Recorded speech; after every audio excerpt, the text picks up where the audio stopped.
Dear students, welcome back to my channel Enjoy Learning. In this video, I'll teach you how to solve question number 5 and 6 of exercise 7.3. So let's begin.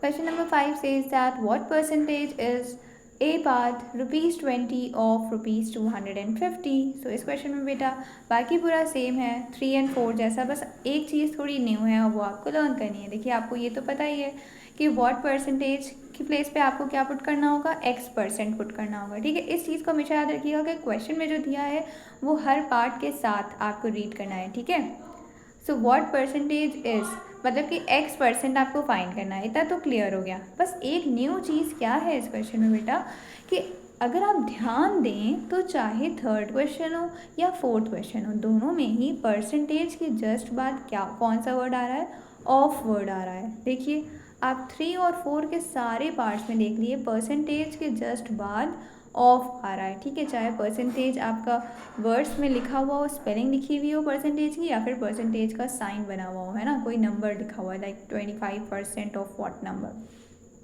13% of it.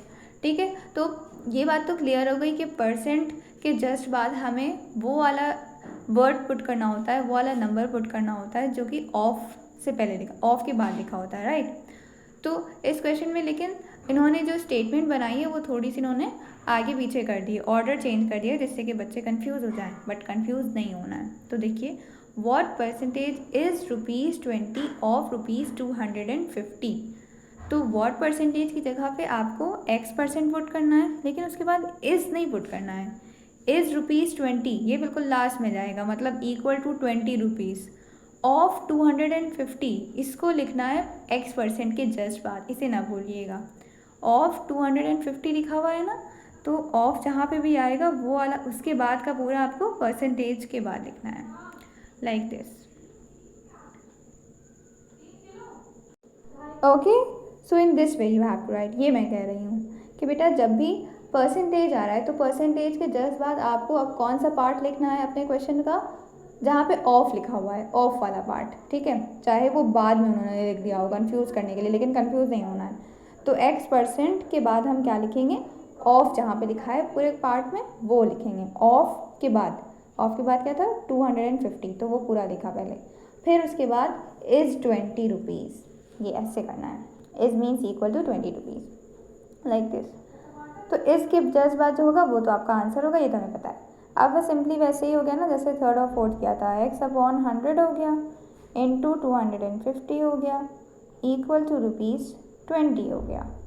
अब इस side पे जो cancel हो रहा है वो इसी side पे हमने कैंसिल कर दिया, 0 0 कैंसिल आउट, बाकी हम लोग उधर सेंड कर देते हैं। ठीक है, सो 10 यहाँ पे डिवाइड में है, सो उस साइड पे जाएगा तो मल्टीप्लाई हो जाएगा ₹20 में, न्यूमरेटर में चला जाएगा, एंड देन 25 इस साइड पे हमारा मल्टीप्लाई में था, न्यूमरेटर में था, तो अपॉन 25। अब कैंसलिंग हो जाएगी, 5 5 25, 5 4 20, और 5 1 5, 5 2 10।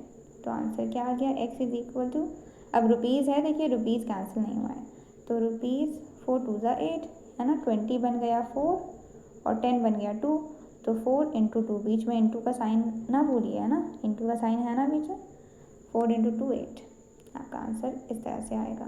बस आपको इस चीज़ का ध्यान रखना है कि परसेंट के जस्ट बाद हम लोग अपने क्वेश्चन में वो पार्ट ढूंढेंगे जहाँ पे ऑफ लिखा है। ठीक है, ऑफ से जो स्टार्ट हो रहा है उसके बाद वाला पार्ट, परसेंट के बाद ऑफ के बाद क्या लिखा है, ऑफ ₹250, तो ये पुट करना है बस। इसी तरह से सारे पार्ट्स में देखिए हम आपको बता देते हैं।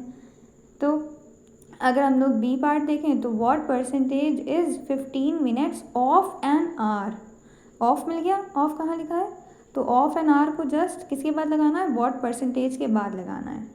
x% of an our is 15 minutes, पहले क्वेश्चन को इस तरह से रीड करिए। ठीक है, और फिर उसके बाद अपनी इक्वेशन बना लिए। तो x% ऑफ एन आवर, और एन का मीनिंग क्या होता है, 1, एन लिखा हो बेटा या 1 लिखा या आ लिखा हो, एन और आ दोनों का मीनिंग क्या होता है, 1 होता है। इसको भी अभी के अभी अपनी बुक में अंडरलाइन करके लिख लिए, नोट्स कॉपी में भी लिख लिए, लर्न कर लिए। अगर एन आर लिखा है मतलब कितने आर, कितने घंटे, 1 आवर। जैसे कि ई पार्ट में भी देखिए अ वीक लिखा हुआ है, 4 days ऑफ अ वीक, कितने वीक भैया, कितने हफ्ते, 1 वीक। एंड लिखा हो या आ लिखा हो, दोनों का मीनिंग 1 होता है। सो क्या हो जाएगा बेटा, x% of 1 hour is equal to 15 minutes, is equal to 15 minutes. मतलब जो इस क्वेश्चन में इस तरह से इन्होंने क्वेश्चन को बिल्कुल मोल्ड कर दिया है कि जो आंसर है वो स्टार्टिंग में लिखा हुआ है ना, 15 मिनट्स आपका आंसर है। तो आप देखिए सिंप्लीफाई कर लेना है, लेकिन इस क्वेश्चन में भी वही चीज़ है जो हम लोग के थर्ड क्वेश्चन के ए पार्ट में आई थी कि यूनिट सेम नहीं है। ये देखिए ये आर में दिया हुआ है और ये मिनट्स में दिया हुआ है, तो हम लोग को ना सेम करना पड़ेगा, जो बड़ी वाली क्वांटिटी है उसको छोटी वाली क्वांटिटी में कन्वर्ट करना पड़ेगा। चलिए पहले तो हम लोग दूसरे साइड पे भेज देते हैं, सबको एक्स को अकेला कर देते हैं। तो अब परसेंट को हटा के अपॉन 100 ऑफ की प्लेस पे इंटू 1 आर, सिर्फ HR यूज़ करते हैं ना हम लोग शॉर्ट फॉर्म के लिए आर का। देन 15 मिनट्स, MIN मिनट्स, ठीक। और अब हम लोग को देखिए x के अलावा इस साइड पे कौन है, 100 आर है तो 100 है तो 100 डिवाइड में है, अपॉन में है, न्यूमरेटर में चला गया, और 1 आर न्यूमरेटर में था, मल्टीप्लाई हो रहा था तो अपॉन में चला गया डिवाइड में। अब देखिए हमें यूनिट सेम करनी होती है ना, तभी हम सॉल्विंग कर सकते हैं, कैंसलिंग कर सकते हैं।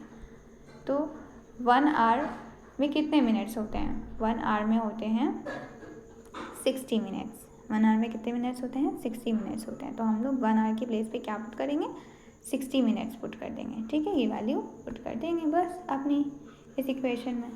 सो क्या हो जाएगा, x is equal to 15 minutes था और इंटू 100 था और अपॉन में भी 60 मिनट्स आ गया।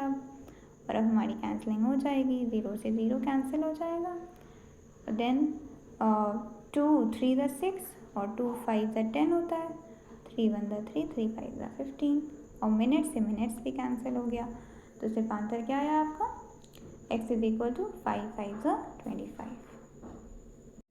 सो in this way x is equal to 25। अब बेटा देखिए क्योंकि हमारे क्वेश्चन में परसेंटेज पूछा है ना, what percentage is, so her part में जो हमारा आंसर आएगा x की जो वैल्यू आएगी तो हम लोग उसके बाद परसेंट लगाना ना भूलिएगा। अभी जो हमने ए पार्ट सॉल्व किया तो उसमें भी 8% है, ठीक है, क्योंकि हमें क्वेश्चन में अब परसेंट पूछ रहे हैं ना, x%, so answer will also be in percent. Okay, so in the same way you will solve the remaining 2 parts. That's your homework, ठीक है बेटा। अगर यूनिट सेम नहीं है तो आपको यूनिट सेम करनी होगी। डी पार्ट में देखिए पैसे और रुपीज़ में है, रुपीज़ को कन्वर्ट करिएगा पैसे में। एंड ई पार्ट में भी देखिए डेज और वीक है, आपको पता है कि 1 वीक में कितने डेज होते हैं ना, आपको यूनिट सेम करनी होगी। So 1 week is equal to 7 days होता है, तो 1 वीक की जगह पे आप क्या पुट कर देंगे, फिर 7 डेज पुट कर देंगे। Don't forget it, otherwise answer wrong आएगा। Okay, so it's your homework, try it on your own, it is very easy. Now let's move on to question number 6. What percentage is 7 days of a month of 30 days?